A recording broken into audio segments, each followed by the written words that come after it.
All right. Well, good afternoon, everyone. Welcome to this balanced weather briefing. We're going to talk a little bit about the winter weather that's anticipated across the central and eastern United States, primarily the storm system that's going to affect the region the next 48 hours. Then talk a little bit about later in the week as well. So if you haven't watched one of these before, I tend to bounce around between different products. So we're going to start sharing the screen here. And I'm going to start off here by using MRMS, the multi-radar, multi-sensor system, to show what we have going on here as far as current weather across the United States. And you can see here we have a pretty good swath of precipitation occurring across the central United States. To the south here, across the Mid-South and down into the central Gulf Coast area, we have a large area of rain and a few scattered thunderstorms, while further to the north, where we have what looks like lighter precipitation on the radar, is a large area of light to moderate snow across the Midwest.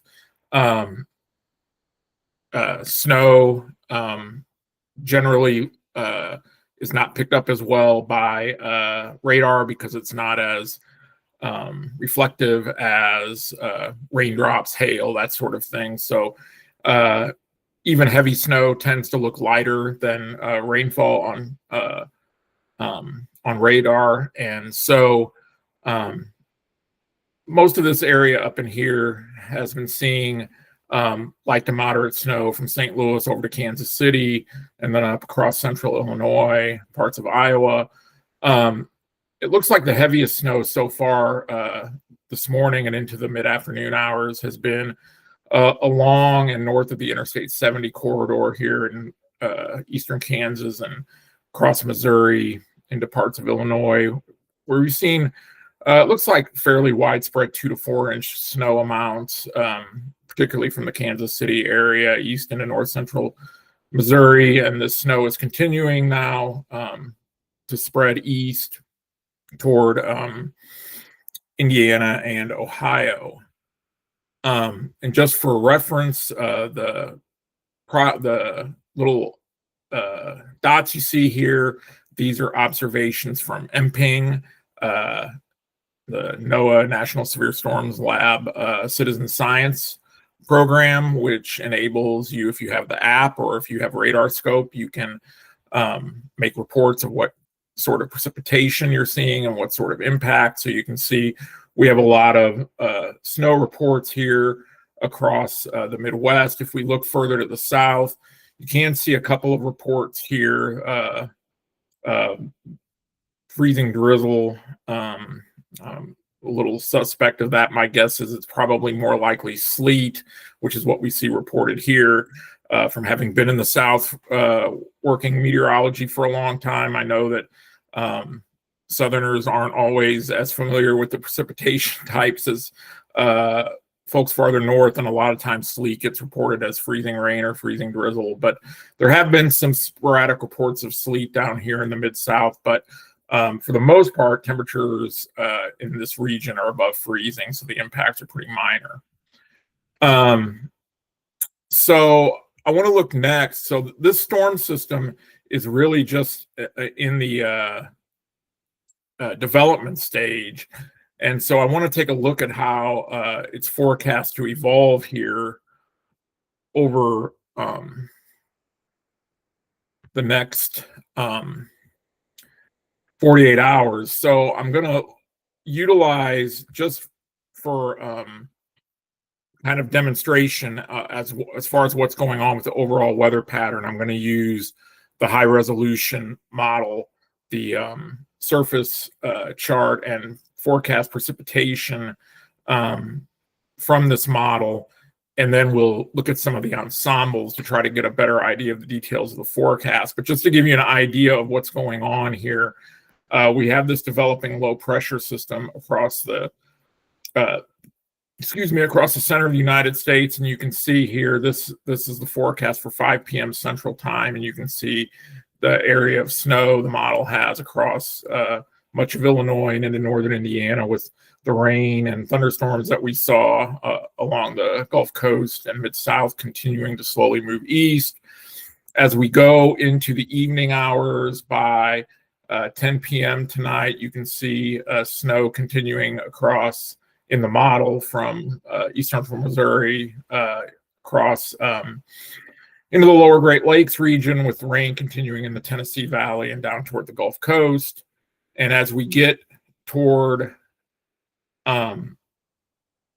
say, it looks like we're at 2 a.m. Central Time here, you can see now there are a couple of areas of defined low pressure in the model world. One here over eastern Kentucky, and another one developing off the Gulf Coast.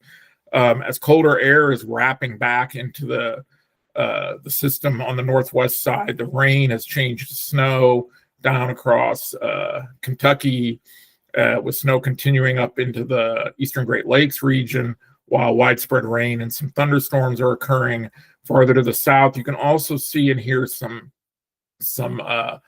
pink in the central Appalachians, which is freezing rain in the model. And there is definitely the concern for some rather significant freezing rain in the central Appalachians, where colder air is trapped in the valleys. We could see some significant freezing rain and sleet.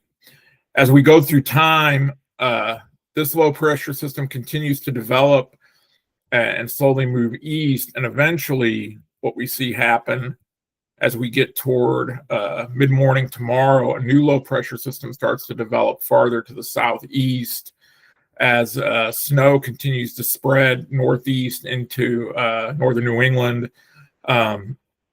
while rain is pretty widespread from the mid-Atlantic to the south, to the to the eastern Gulf Coast. For the big cities, it's going to be interesting to see whether or not we get a little bit of what we call a front end thump of snow as the precipitation starts to move in, and there's still some remaining cold air. But it does look like, even if that does transpire, the precipitation should change over pretty rapidly to rain as warmer air spreads in the lower levels of the atmosphere. And as this low farther to the south continues to intensify, move off the mid-Atlantic and move up toward extreme southeastern New England, just offshore, it's going to continue to develop and intensify. As it does so, this forecast here is for 9 p.m. Eastern time or Central Time tomorrow night. You can see a pretty well-developed surface low pressure center here southeast of Cape Cod. By this time, you have some light snow over much of Maine and northern New Hampshire, or excuse me, northern New England. But with time, the precipitation starts to wind down. So it really looks like the main brunt of snow will be tonight for the parts of the Ohio Valley. I'm going back here in time. This is for 3 a.m. this morning, or 3 a.m. in the upcoming morning. You can see it's like the main snow is tapering down this evening across the Midwest, Ohio Valley tonight and into early tomorrow, and then spreading into the Northeast late tonight, with the bulk of the snow falling there on Tuesday. So if we look at some of the ensemble information, this is the short range ensemble forecast from this morning, from this morning's models from the high resolution ensemble forecast system. So essentially this is the HRRR and the other high resolution convective allowing models. These are all of them put together into an ensemble, and it gives us a good idea of kind of a short range ensemble of what we're anticipating as far as the the various weather impacts. We use this a lot for severe weather forecasting, but we can also obviously use it for winter weather forecasting. And I need to actually share the tabs. So there we go. And so this is the 24-hour snowfall forecast, the mean forecast from the model, valid at 6 a.m. tomorrow morning. And you can see it's showing a pretty good swath of 2 to 4 inches of snow, as I was talking about, along north of Interstate 70 in Missouri and Illinois. And then as the rain changes to snow farther to the east, as the colder air wraps in around the developing low pressure system, we see the 2 to 4 inch snow amounts extend down toward the Ohio River, with the heaviest amounts, 4 to 6 inches. Obviously, some of this has already fallen back over Missouri, but 4 to 6 inches here across central Illinois, with 2 to 4 inches by morning spreading into the eastern Great Lakes region. If we go forward now another 12 hours and look at what the forecast is by 36 hours, so this would be 6 p.m. Central Time tomorrow night, you can see the heavier snow really starts to get cranking up here in the northeast. And I'm actually going to switch to the northeast region so we can see this a little more clearly. You can see as the storm system continues to intensify, the snowfall rates and the snowfall amounts are going to increase rather significantly. By 6 p.m. tomorrow night, the SREF is, or excuse me, the HREF is showing pretty widespread 6+ inch snow amounts here from northeast Pennsylvania into northern New England, and with some localized amounts over a foot.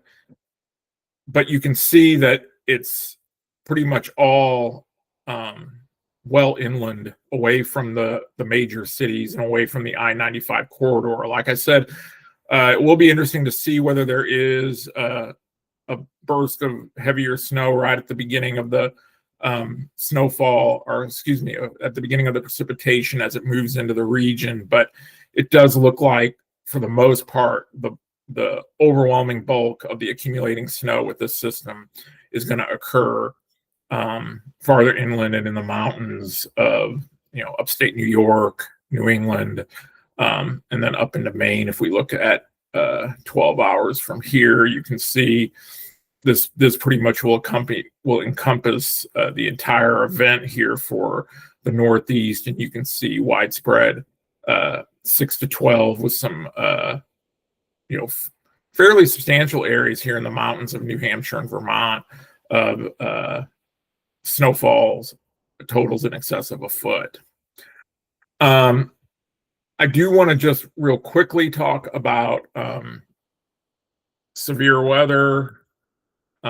It's not a big threat with this system, but there is a marginal risk of severe storms today along the central Gulf Coast, and that's really for tonight, particularly as some thunderstorms start to develop as that secondary low pressure system that we were talking about starts to get going. And then if we go into Tuesday, we see that marginal risk continuing for the parts of the Florida Panhandle over toward the Jacksonville area. But again, it's a relatively low risk of severe weather. But there is a possibility, if we look at the tornado risk, there is a 2% tornado probability and a 5% wind probability. So there could be a couple of embedded supercells with thunderstorms down there in northern Florida that could produce a tornado or two. So that's something we'll be keeping an eye on for tomorrow. I want to talk just real quickly about later in the week. The models have been kind of waffling on how much of a system we're going to have for later in the week. If we look at the overnight long range winter weather forecast from the Weather Prediction Center, you can see they pretty much removed any significant risk of wintry precip in the eastern United States, other than a little bit of lake effect, but really that's mostly up in Canada. And really the bulk of the snow for later in the week they're showing as with this just persistent wave of disturbances that's been coming into the Northwest and producing a lot of valley rain and mountain snow. But there is still a system that is worth keeping an eye on here as we go later into the week. And if we look at the AI version of the European model, we can see that it does develop, change here to the surface. And we can see here as we go out into the weekend, this is the forecast. Oh, here, sorry, I got to share the tab. This is the forecast for, come on. This is the forecast for Friday morning. And you can see it's showing a weak area of low pressure developing down along the central Gulf Coast. And that low kind of moves up off of the Cape Hatteras here by Friday evening, and then develops a bit more as it moves offshore. Right now, it's not showing a tremendous amount of precipitation up in the cold sector with this system, but just within the model itself, it is showing some, whoops, wrong one, some light snowfall totals across the mid-Atlantic, like some 1 to 3 inch amount snows. And, you know, we do have a very, for this time of year, a quite cold air mass coming in behind this initial system. So depending on how the system for later in the week evolves, there is still at least some potential for some accumulating snow, and potentially in some of the bigger cities in the mid-Atlantic. So we'll be keeping an eye on that. But right now, as I said, it's the models are still evolving on this system, and the pattern is kind of a little verklempt, for lack of a better phrase, in that we have a developing trough kind of over the northeast, but we have a lot of factors in the atmosphere that want to have that want to keep a ridge of upper level high pressure across across Florida and the Caribbean and the Southeast, and how all of that ends up balancing out will have a big impact on how much of a system we get for late this week and into the weekend. So we'll be keeping an eye on that.